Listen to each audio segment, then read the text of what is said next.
super excited to be here with you all. I flew from Miami where we have beautiful weather into this, horrible weather. So, it says a lot, but every time I come to San Francisco, there's this energy that is unmatched and just the caliber of founders, investors, ambition that I see here. And we're super excited to spend more time out here. So yeah, excited to have everybody here. I'll give you guys some quick background and then we're going to get into the program because we have some great speakers for you guys. So quick background on us. Me and Justice actually met at the University of Florida about a decade ago. At the time, we were building our first startups and we realized there's no VC funding out here. Nobody's teaching people how to raise money out here. And we keep losing our smartest people to the Bay Area and everywhere else. So we got to build this ecosystem. And we started hosting meetups, workshops, roundtables, built the largest tech community in between Orlando and Atlanta. And then the pandemic happened. We ended up pivoting, launched an accelerator, helped 40 companies raise over 13 million. One of them got acquired. And then we launched a fund. So today we're managing a little over 4 million. We've made 20 investments. We're backing pre-seed and seed stage startups across all industries and verticals around the US. And going back to our roots of how we started, our core differentiator as a fund is that now we're hosting highly curated programs and events all over the country. And this year we're on track to host over 40 events. We've already done, this is our 7th event of the year so far. And what the events does for us is it helps us get access to high caliber founders, like some of the ones that we have in the room today, but it also serves as a platform for our portfolio companies to present on, to help them close deals and help them raise money. So that's pretty much 161 Ventures in a nutshell. We're super grateful to have all you in the room today. And I'm going to pass it to our venture partner, Christopher, who is one of the key organizers behind putting this all together. And he's going to take it from here. All right. Thank you so much, everybody. Thank you guys for coming. We're going to keep this short because I want it just to be pure networking opportunity. We have some great speakers for you today. I'm going to call them up now. Vivek Ramaswamy, not that Vivek. Yeah. Sorry to disappoint. Vanessa from NEA. And I heard you started from NEA for now. And Miles. Miles. Crossover. Give them a round of applause, please.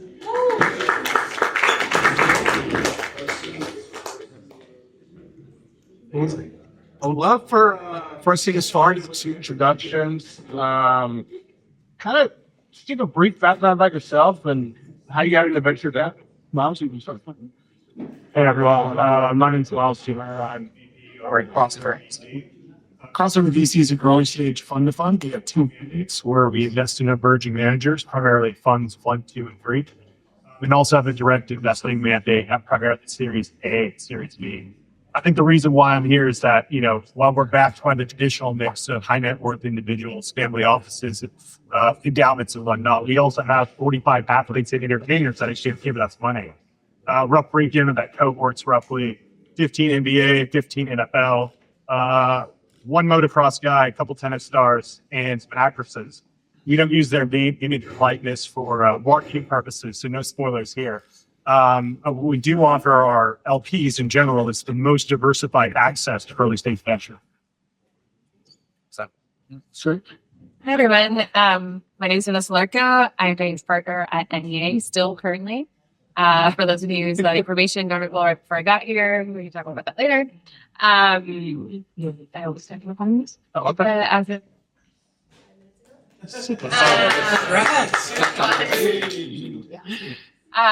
But I focus on early stage. What I really love is C Series A. My background's in product engineering. So before I joined NEA, I was a product at Twilio and Box in the early days. Playdom, which was acquired by Disney. Before that, I was at Xbox up in Seattle. So love living, breathing everything product. And that's why I love the earlier stages. And that's me.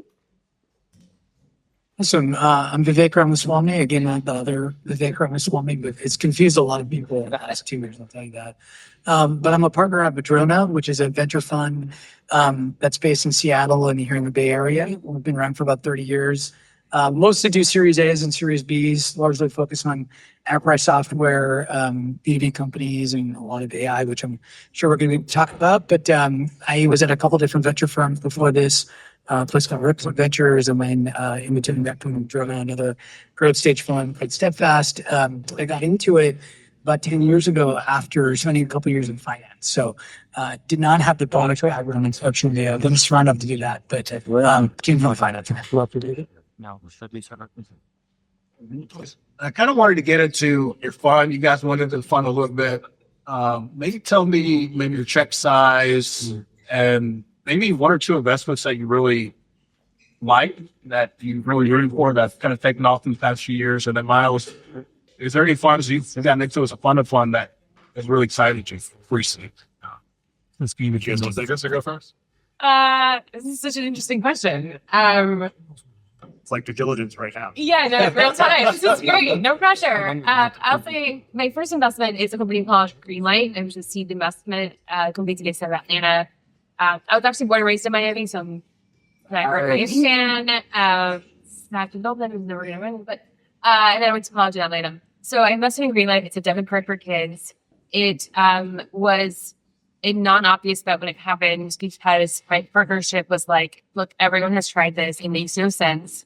You cannot make money on interchange off a child. They spend like $50 a month. You're going to make like 50 cents a month. Like the CAC to LTV is a disaster. Like this makes absolutely no sense.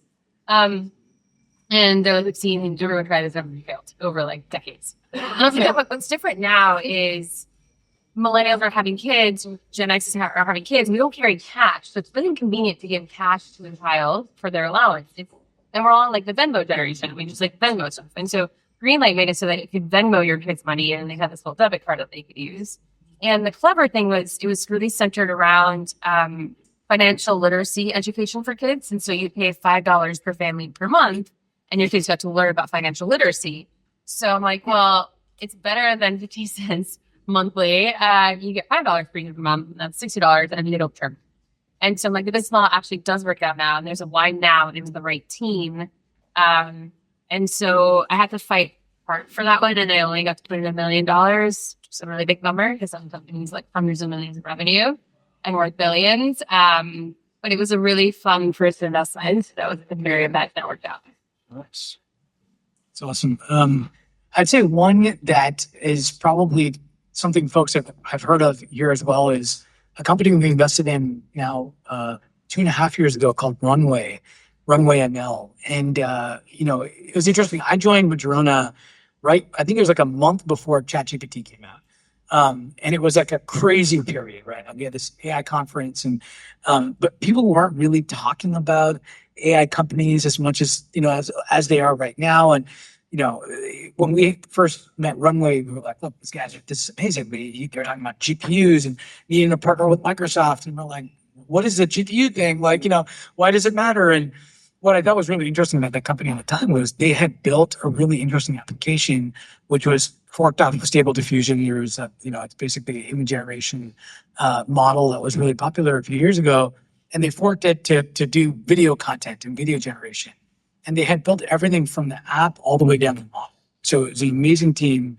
They built an incredible model, incredible infrastructure, and incredible app that was just starting to take off. And of course, when they started raising money, the price was, I think, like a 300x multiple, on some de minimis amount of revenue, just something absurd.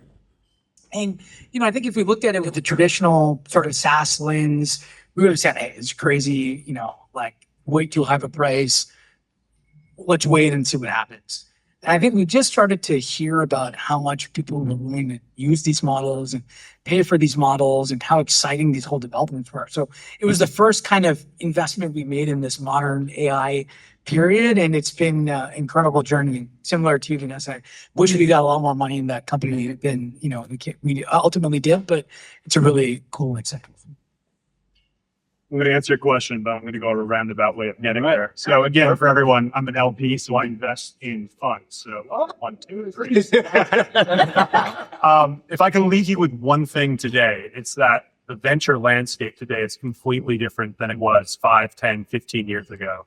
What I do on the fund of fund side isn't new. It's been around since the dawn of venture in 1970s. But what is new is the institutionalization of seed and angel investors. Angel investors are high net worth individuals with network access. Maybe they have some sort of sector expertise that allow them to put checks in at the earliest stage. And so our theory, and then you can throw an egg at me if you want, is that this new era of venture that we're in, the value secretion is going to happen to two main market participants. The first market participant is, everyone knows, the tier one multi-stage funds. the Sequoias and the benchmarks. And then their second group that I think is going to really benefit are sector-specific, sector-specialized fund managers, and that's who lead that. There are three main criteria that we look for when we're backing an emerging manager. First is their fund size. Smaller funds outperform. We don't need $1 billion outcome in their portfolio for them to return their fund. Typically, that's sub 50 million AUM. Less than $1 billion outcome can really move the needle. Second, they come at the earliest stage, the pre-seed and the seed, and often are the first call at founders today. And that's incredibly important because when we were raising our companies, I'm not smart enough to be a founder myself, but I was always on the early founding teams of various prop tech and fintech companies. Our first checks we wanted to raise from other founders, not necessarily institutions. And lastly, is our archetype that we're looking for, which is extremely specialized. We're solely looking for this archetype of ex-operator or current operator who founded a company or left a company of consequence at senior role and is using that gravitational presence to really find, source, pick and win talent at the earliest stages. So we wouldn't back like a biotech CEO who's investing in prop tech. There's not a one-to-one. But some of the folks that we have in our portfolio are the co-founders of Instacart, Mercury Bank, Databricks, Plexity AI, the head data scientist at Uber who invented search pricing. Hate him or love him, that's what he did. And so we try to find those gravitational type personality types as we think the value secretion for the best founders are going to work with those guys. I think Malik took hate. When you guys look at AI companies, especially with the fast changing pace today, how do you say this is going to be a category defining company? They're going to create a monopoly. How do you look at that? I mean, there's so much noise out there.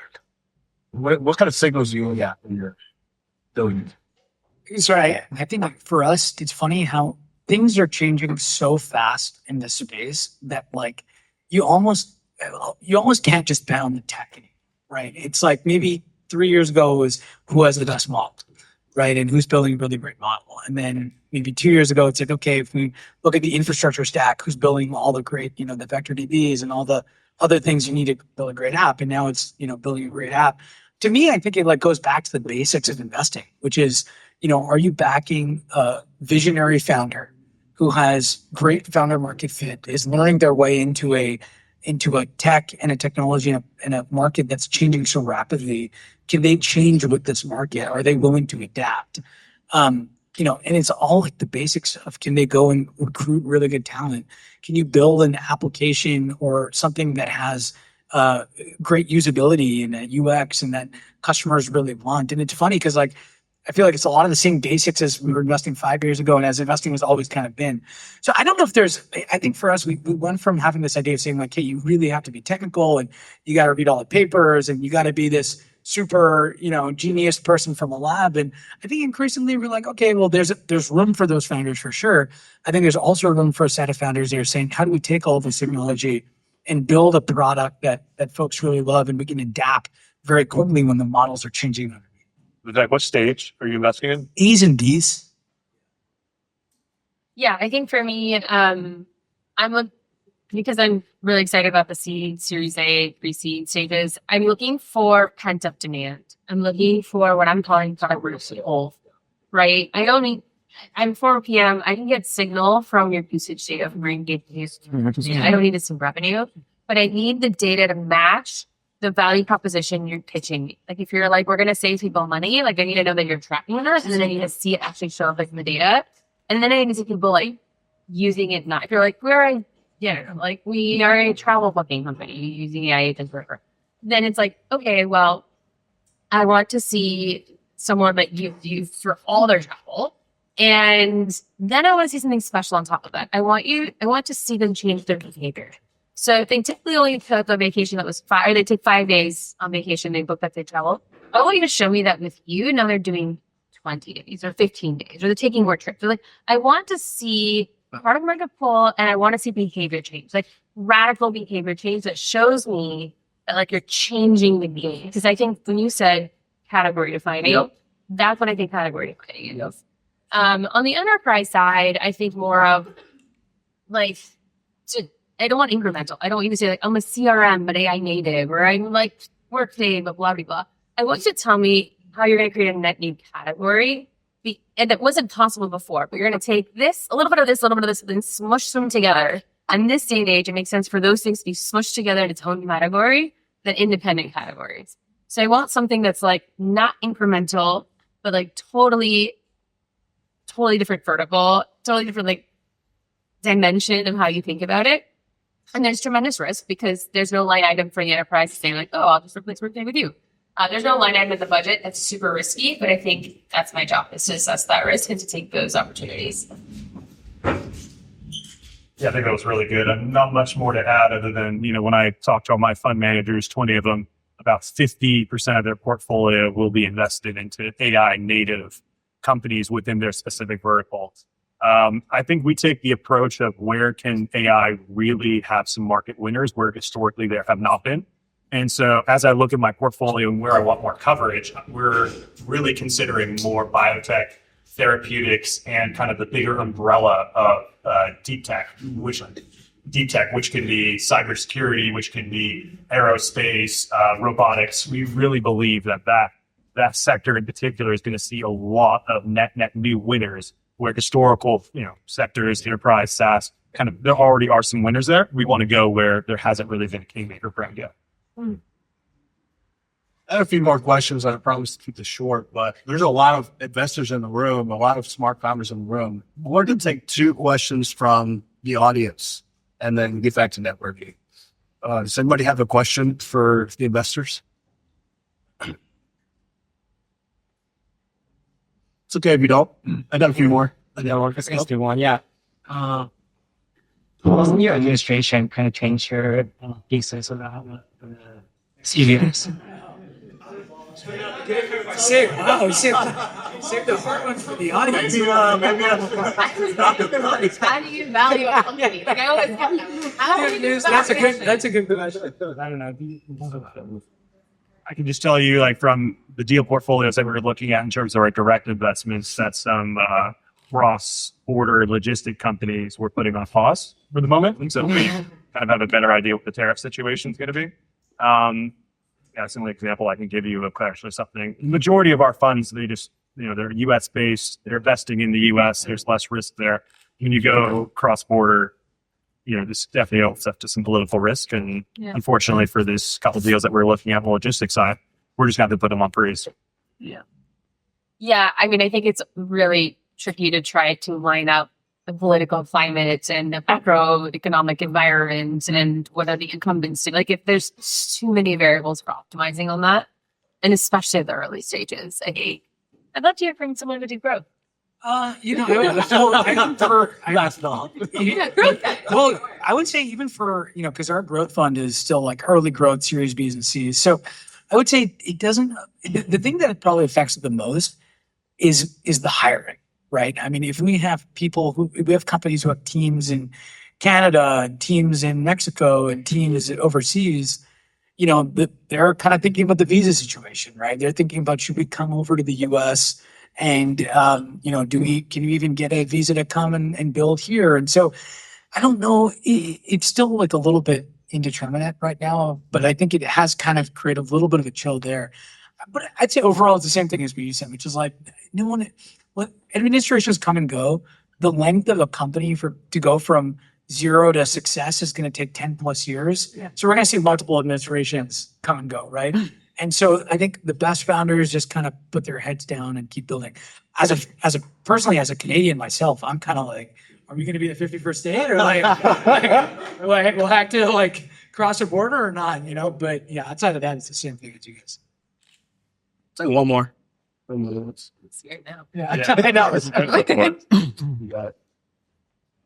I have to give you another one, but this question is about the same alley as his question. Wow. Just can't give that back. No. But mostly on the topic of healthcare. With RFK coming in, he's proposing a huge shakeup to the medical system and medical industry. Do you have any hot takes on where that may lead us in terms of helping people, or what things are you concerned about that might be shaken up? And what is your hot VC stance on where things may be going? Because he's trying to push forward very new things that people haven't been doing for a long time. I feel like that's the VC domain is like spitting ahead. I'm trying to Have a great excuse. I don't invest in healthcare. I don't know.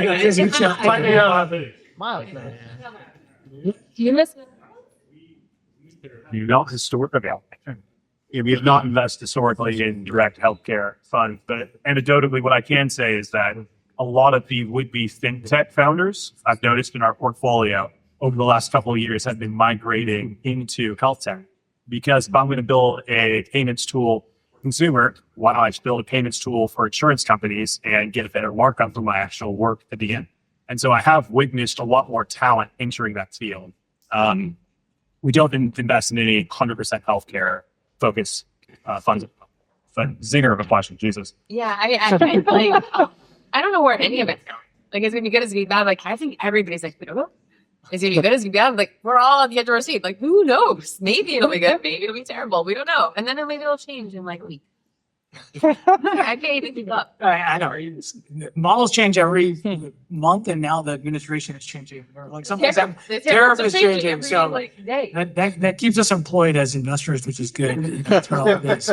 But I'd say, I don't know if this is RFK specific, but one of the companies that my previous firm had invested in was called Hims and Hers, right? Which is they originally started selling, hair loss treatment drugs, and then, for erectile dysfunction. So they started selling generic drugs for that. And the company kind of like went up and then went down and then went public, and it kind of was meandering for a little bit. And then the GLP-1s they got into, and that went like bananas. And the companies just kind of rocketed from there. So I don't know if this is RFK specific, and we don't have any investments in the space, but like my sense is this is one of those genies that you're not going to put back in the bottle. And anyone who's building in and around GLP-1s and making that easier to access, I think that's probably going to go up and to the right for some period of time. So maybe not spicy or hot. No, that's fine. Thank you guys. I don't want the panel to go on too much longer. There's too many great people in the room today. I'd love to have the opportunity for everybody to network. I'm going to pass it off to Justice. Before I do, please give our panelists a big round of applause. Awesome. Thank you guys all for coming. Actually, give yourselves a round of applause for taking time. I want to give a special shout out to the JP Morgan Startup Banking team. So, Fernando, Juan, and Jess, can you guys raise your hands? If you're a founder, please go up and talk to them about the resources, the connections that they all have. They're an amazing team trying to move the needle. Again, we host about 45 events a year in 10 different cities. The objective is clear, trying to connect the best founders, the best VCs, and we're trying to do that through curated events like this. And then final closing remarks. We say this after every event. If you want to go fast, go alone. If you want to go far, go together. So let's go drink and have fun.